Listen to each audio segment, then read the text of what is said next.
L'amour de Dieu est si merveilleux, l'amour de Dieu est si merveilleux, l'amour de Dieu est si merveilleux, oh quel amour. L'amour de Dieu est si merveilleux, c'est pour ça que nous avons encore la grâce ce matin d'être là avec vous, fidèles téléspectateurs, après une longue trêve, il faut le dire. Chers téléspectateurs, c'est Méditation qui démarre définitivement et qui reprend après le blackout qu'il y a eu à l'antenne depuis quelques temps. Aujourd'hui, nous démarrons donc avec un nouveau thème, avec une nouvelle émission et désormais, vous pouvez regarder Méditation de lundi à samedi à partir de 5h sur ABK Télévision. Merci déjà pour vous tous qui êtes levés et qui nous suivre, qui vont nous suivre, j'ai envie de dire, durant cette émission. Nous accueillons le Père Aristide Mbassé et nous vient de la congrégation des prêtres dominicains. Si j'ai bonne mémoire, il est là et il va partager avec nous et va nous délivrer par la même occasion le texte du jour, le thème sur lequel nous allons méditer. Déjà, merci d'être là. Merci Père Mbassé d'être venu et d'avoir accepté notre invitation. Merci Marinette. Aujourd'hui, nous allons échanger sur le thème « Comment réagir envers ses ennemis ?» et nous allons nous appuyer sur le texte de Matthieu au chapitre 5, le verset 43-48. Voilà. Mais bien avant, nous allons faire la prière pour confier nos vies, confier cet instant à notre Seigneur. Seigneur notre Dieu, c'est toi qui nous veux vivants. C'est toi qui nous veux comme tes enfants. Nous voulons te confier nos vies, te confier toutes nos relations humaines, te confier nos cœurs, afin que toi-même tu les façonnes à l'image de ton corps, mais aussi à l'image de ton cœur, qui accueille tout le monde, qui veut le salut de tout le monde, qui veut la vie de tout le monde. Aide-nous à être à ton image, toi qui es vivant pour les siècles des siècles. Amen. Amen. Voilà, chers téléspectateurs, si vous venez juste de vous réveiller, ou alors si vous êtes là et vous venez juste de tomber sur ABK Télévision, eh bien le texte sur lequel nous méditons ce matin est tiré de Matthieu chapitre 5, verset 43 à 48. Nous espérons que vous êtes à la page, on va ensemble méditer sur la parole. Vous avez appris qu'il a été dit, tu aimeras ton prochain et tu détesteras ton ennemi. Mais moi je vous dis, aimez vos ennemis, bénissez ceux qui vous maudissent, faites du bien à ceux qui vous détestent et priez pour ceux qui vous maltraitent et qui vous persécutent afin d'être des fils de votre Père Céleste. En effet, il fait lever son soleil sur les méchants et sur les bons et il fait pleuvoir sur les justes et les injustes. Si vous aimez ceux qui vous aiment, quelle récompense méritez-vous? Les collecteurs d'impôts n'agissent-ils pas de même? Et si vous saluez seulement vos frères, que faites-vous d'extraordinaire? Les membres des autres peuples n'agissent-ils pas de même? Soyez donc parfaits comme votre Père Céleste est parfait. Soyez parfaits comme votre Père Céleste est parfait. Nous allons méditer sur ce texte en chanson avec cette belle prononciation que nous propose Damaris Kenyé, notre réalisatrice. On se retrouve juste derrière.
J'aime ta présence.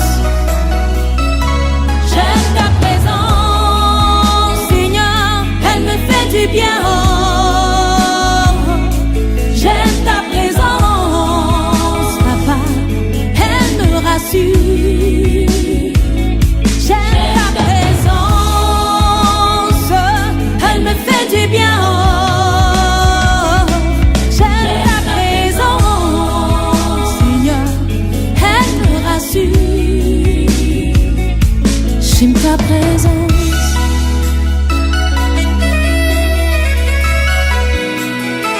Lorsque je suis malade, Seigneur, ta présence me rassure. Lorsque je suis angoissée, oh, Papa, ta présence me rassure. Lorsque je suis dans la tristesse, ta présence me rassure. Même lorsque je marche dans la vallée de l'ombre de la mort, ta présence me rassure. J'aime ta présence. J'aime ta présence. Elle me fait du bien. Oh, j'aime ta présence. Elle me rassure. Retour sur le plateau de méditation aujourd'hui, chers téléspectateurs, nous voulons savoir comment se comporter envers ses ennemis. Le père Aristide Bassé qui est là, nous avons lu le texte tout à l'heure qui était tiré de Matthieu chapitre 5 versets 43 à 48. Le père Aristide va essayer de nous dire à la lumière de ce texte comment se comporter envers ses ennemis. Parce que c'est difficile de savoir que telle personne est à l'origine de ma chute, à l'origine de mon malheur, à l'origine de mes problèmes, il est à l'origine de mes souffrances. Comment se comporter envers ce genre de personnes? Parce que généralement, c'est la rancune, c'est la vengeance, c'est... Alors, Père, que faire Chers téléspectateurs, chères téléspectatrices, chère Marinette, il est vrai que la réaction humaine, l'attitude toute humaine envers les ennemis, c'est aussi de réagir par le mal. Mais le Christ, avec son message, nous invite à autre chose. Et nous sommes là dans le texte de Matthieu, chapitre 5, qui traduit totalement ce qu'on appelle le sermon sur la montagne. Le Christ est présenté comme le nouveau Moïse. Il vient nous délivrer une autre loi, faire un certain dépassement de la loi ancienne. Et spécialement dans le texte que nous avons lu, chapitre 5, versets 43 à 48, il veut nous faire passer d'une certaine restriction de la loi pour aller vers la perfection. Cela voudrait dire quoi? Avant, il a été dit, mais moi je vous dis. Le Christ parle avec l'autorité de Dieu lui-même. Et quand nous avons fini, nous avons dit, soyez parfaits, comme votre Père céleste est parfait. Une manière de nous amener justement à cette perfection. Et donc le Christ nous invite à entrer dans la considération de notre vocation surnaturelle, avec notre intimité avec Dieu. Parce que si nous vivons comme Dieu lui-même, alors nous serons véritablement ses fils. Nous deviendrons justement à son image. Et c'est cette manière de faire que le Christ nous apprend à travers les ennemis. C'est pour dire quoi? Pour dire que si quelqu'un me fait du mal, je dois moi chercher à être miséricordieux. Et donc à être comme Dieu lui-même. Lui qui a toujours eu les coups de la part des hommes, l'infidélité du peuple, l'infidélité de l'humanité, a toujours recherché les relations. Il a toujours été celui qui pardonne. Et donc, la première réaction, c'est de chercher à pardonner. Et c'est cela qui montre justement un cœur bon, la tendresse. Et nous sommes là, dans le Nouveau Testament, où justement cette miséricorde est basée spécialement sur la bonté du cœur. Il est bien dit que justement, être miséricordieux, puisque certaines versions traduisent par soyez miséricordieux comme votre Père Céleste est miséricordieux. Alors, quand nous lisons par exemple l'évangile de Luc, chapitre 15, nous allons voir de manière successive 3 paraboles de la miséricorde. La brebis égarée, nous allons voir aussi la pièce égarée et retrouvée, nous allons voir aussi pour l'enfant prodigue. Mais au chapitre 10 de ce même évangile de Luc, nous voyons justement le bon samaritain. Deux ennemis, mais qu'est-ce que le samaritain ressent? Il ressent le sens du respect de l'humanité, du respect de la vie. Une manière de dire qu'il faut savoir dépasser souvent les insultes, mais les affronts, mais aussi les mots que nous font les autres. Nous devons tout simplement chercher à jouer sur notre cœur. Et c'est cela qui va nous configurer à notre Dieu pour que nous puissions être parfaits. Et donc, être bon, être accueillant, être celui qui recherche toujours la réconciliation. Et aussi, une autre manière de faire, comme tu l'as dit, chercher à prier pour l'autre. Parce que si je ne prie pas pour l'autre, comment est-ce que Dieu peut toucher son cœur? Parce que si moi, je le confie au Seigneur, le Seigneur va toucher son cœur et il pourra changer. J'aurai gagné quelqu'un. Et donc, je ne dois pas m'enfermer et me dire seulement que non, quand il m'a fait du mal, je lui réponds par le mal, mais aussi je laisse à sa place. L'idée chrétienne, c'est que, comme on dit, un saint n'est jamais heureux d'aller au ciel seul. Moi, je vais chercher à me sanctifier, mais comme je vois que l'autre est en perdition, que je cherche aussi à le sauver, je dois aussi prier pour la personne. La troisième attitude, qui est aussi chrétienne, c'est la correction fraternelle. Savoir oser approcher l'autre et savoir lui faire savoir, justement, que mon frère, ma soeur, ce que tu as fait, c'est pas bien. Quel que soit ce que l'autre peut ressentir. Mais j'ai pu me libérer moi et j'ai pu, avec l'idée de ramener cette personne au droit chemin, lui dire la vérité. Comme on dit, la vérité peut rougir les yeux sans les crever. J'aurais gagné, moi, en me libérant, en faisant du bien, même si l'autre ne reçoit pas ça bien, ça, c'est son problème. Mais devant Dieu, j'aurais fait ce que je dois faire. Voilà ces trois attitudes à avoir par rapport aux ennemis. Et je pense que cela est très important parce que cela va nous configurer à Dieu lui-même. Parce que, comme je le dis, Dieu lui-même, il pardonne, mais il dénonce aussi le mal. C'est cela, le fait de dire la vérité, la correction fraternelle, mais aussi le fait de parler au cœur des hommes pour qu'ils puissent se convertir. Nous, comme nous ne pouvons pas parler directement à leur cœur, mais nous invitons Dieu à toucher leur cœur. Et c'est cela. Vous voyez que si nous agissons avec ces trois manières, nous sommes en train d'approcher Dieu, nous sommes en train de répondre à notre vocation surnaturelle de l'intimité avec Dieu pour configurer nos vies à celle de Dieu lui-même. Et je pense que cela est d'autant plus important parce que ça nous permet aussi de nous sanctifier nous-mêmes. Voilà. Ça nous permet de nous sanctifier aussi nous-mêmes. Et vous avez dit quelque chose de très important, Père Christy, tout à l'heure. Il faut pardonner son ennemi. Il faut pardonner. Alors, il y a un de vos confrères, un prêtre, qui disait, c'est pas parce qu'il faut pardonner à son ennemi qu'il faut s'asseoir avec lui à la même table pour manger et pour boire. Sinon, il peut passer par là pour vous tuer. Est-ce que c'est possible de pardonner à son ennemi et de couper tout contact, c'est-à-dire d'éviter d'être proche de son ennemi, d'éviter de manger avec lui, de boire? Est-ce que c'est...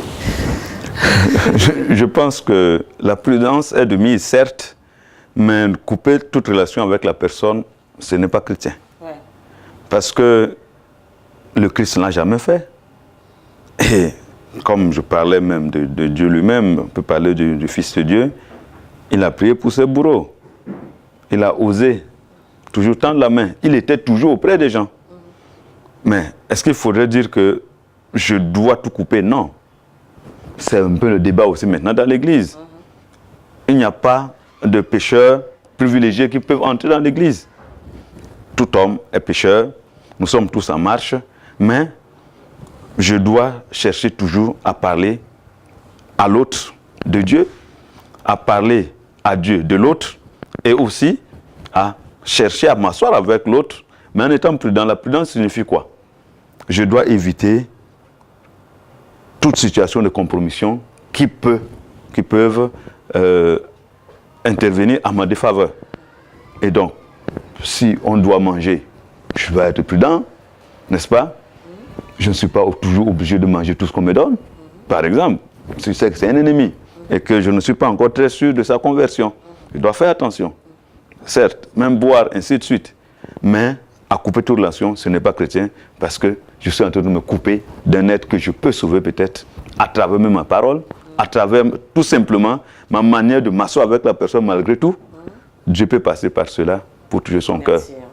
c'est un peu cela. Voilà, je crois que c'est plus que clair. On va marquer une pause pour chanter en musique et on revient tout juste après.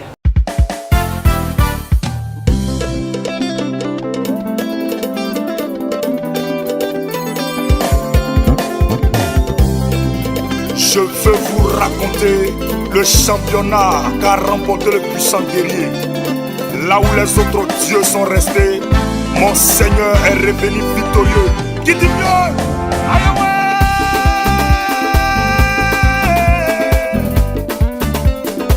Il est le véritable Dieu.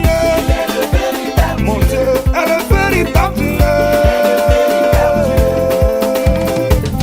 J'ai connu des dieux. Ils sont morts restés dans le tombeau. Ils ont parlé de Hitler. Hitler est mort, il est resté dans le tombeau. Ils ont parlé de Bouddha. Bouddha est mort, il est resté dans le tombeau. Ils ont aussi parlé de Baye. Baye a régné, lui aussi son temps est passé. Ils ont parlé de vis-à-vis. Vis-à-vis a régné. Est passé. Béazé, oh, oh, oh, oh, oh, yeah. Oh, il y a quoi dedans maintenant?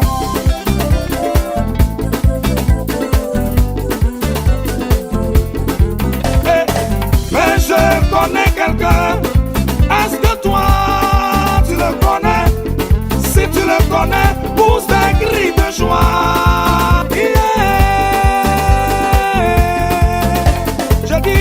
Si tu le connais, dis-moi comment il s'appelle. Il s'appelle Jésus. Comment il s'appelle? Il s'appelle Jésus. Comment il s'appelle? Il s'appelle Jésus. Ils sont allés le crucifier. Après sa mort, ils sont allés l'enterrer.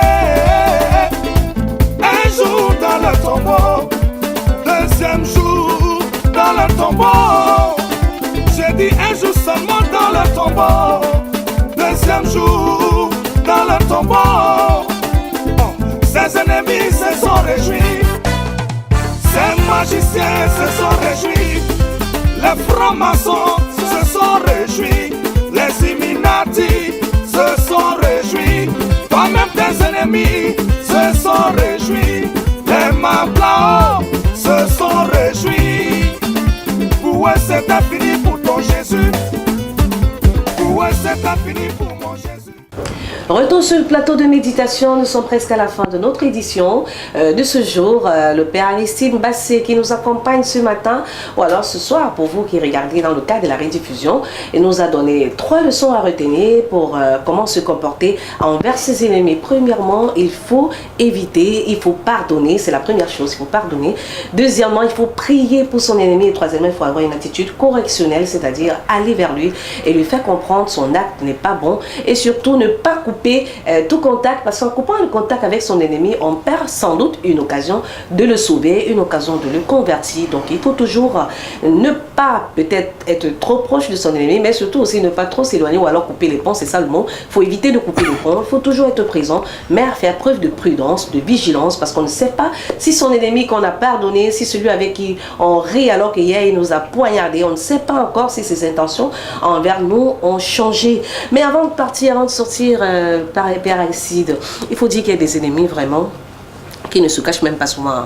C'est-à-dire, quand il fait, tu pardonnes, il refait, tu pardonnes, il continue, tu pardonnes. À un moment donné, on te traite de lâche, on te traite de peureux, de faible, et on va même parfois jusqu'à t'accuser en disant mais c'est ton attitude qui l'amène toujours à te persécuter, c'est parce que tu continues à faire, je sais pas, à fuir, ou tu ne réclames pas tes droits, ou alors tu ne revendiques pas ton droit, ta personne, ce qui te revient, c'est pour ça qu'il en abuse. Il faut à un moment donné parler, est-ce qu'il faut à un moment donné réagir, peut-être pas avec violence, peut-être avec violence, je sais pas, mais est-ce qu'à un moment donné, il faut réagir pour montrer à son ennemi qu'on n'a pas peur de lui, pour montrer à son ennemi qu'on n'est pas aussi faible ou muet, si je peux dire en un mot. Est-ce que réagir, en fait, ce sera un péché? Réagir par la douceur, oui. C'est ce qui est chrétien, pas par la violence. Parce que, en tout cas, je le dis, du fait que nous savons tous que nous sommes tous humains, chacun porte sur son dos ses faiblesses, mais à se dire que peut-être que, comme le Christ l'a dit, il faut pardonner 77 fois. 7 fois, c'est de Dieu de manière indéfinie. Peut-être pour la personne, l'une de ses faiblesses, c'est de me faire du mal. Mais pour moi, peut-être, ça peut être la jalousie. Ça peut être le fait que j'évite les autres. Ça peut être le fait que je n'arrive pas à pardonner. Vous voyez un peu.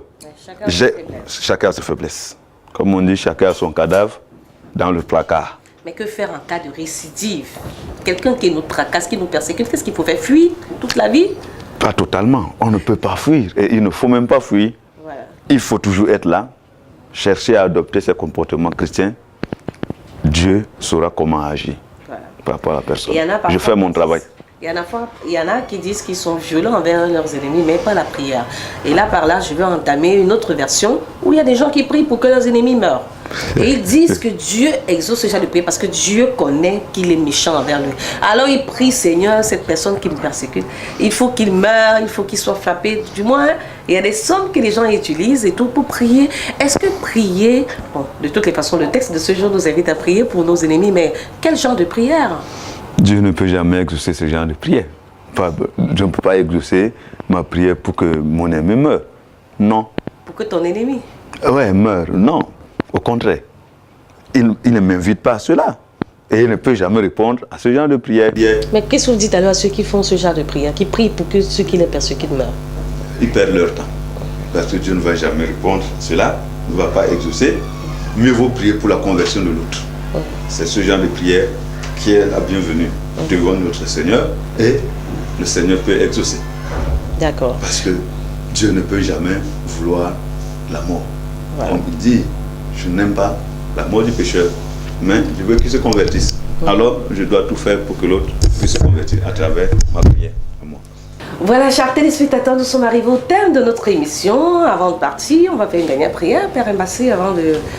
Et s'il y avait une leçon à retenir définitivement pour ce texte, comment réagir envers ses ennemis?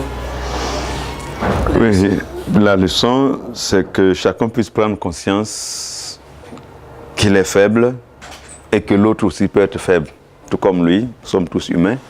Et cela va davantage renforcer le sens du pardon, de la prière pour le pécheur, pour l'ennemi, mais aussi le sens de la correction fraternelle.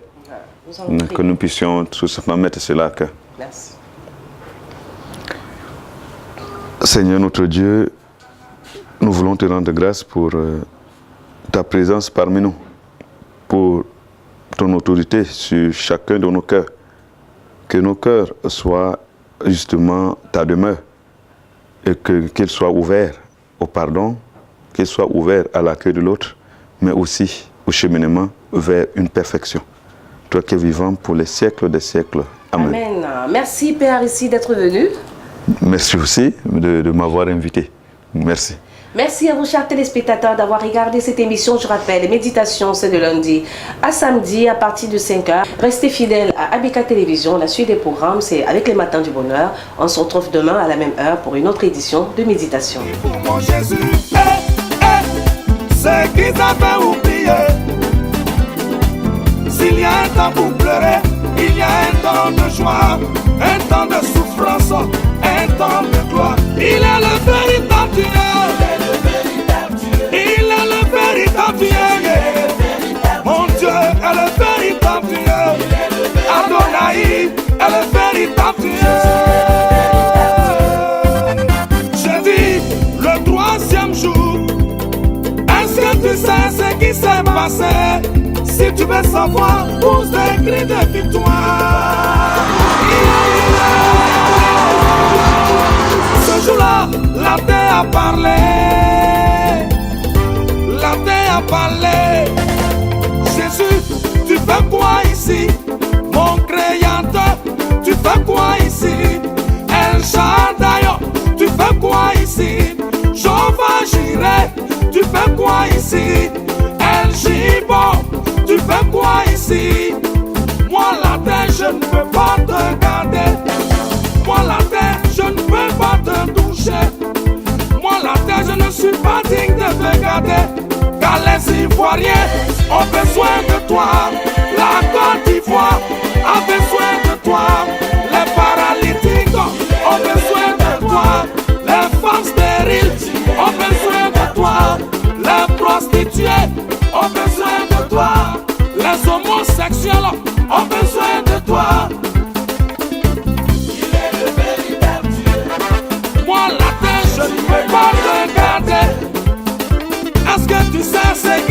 passé? Veux-tu savoir ce qui s'est passé? Si tu veux savoir, tous des cris de victoire. À cause de toi, la terre a tremblé. La terre a tremblé. La terre a tremblé. Pour ton mariage, la terre a tremblé. Pour ton bébé, la terre a tremblé. Pour ta promotion, la terre a tremblé. Pour ton succès, la terre a tremblé. Pour ton avenir, la terre a tremblé. Et Jésus a ressuscité. Il est le véritable champion des champions. Jésus est le véritable Dieu.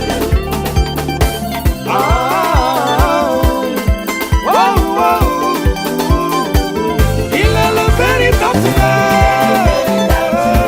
Il est mon Dieu. Merci Seigneur. Nul ne peut s'égaler à toi. Tu es le seul vrai Dieu, digne d'être adoré par l'humanité. Wow, wow.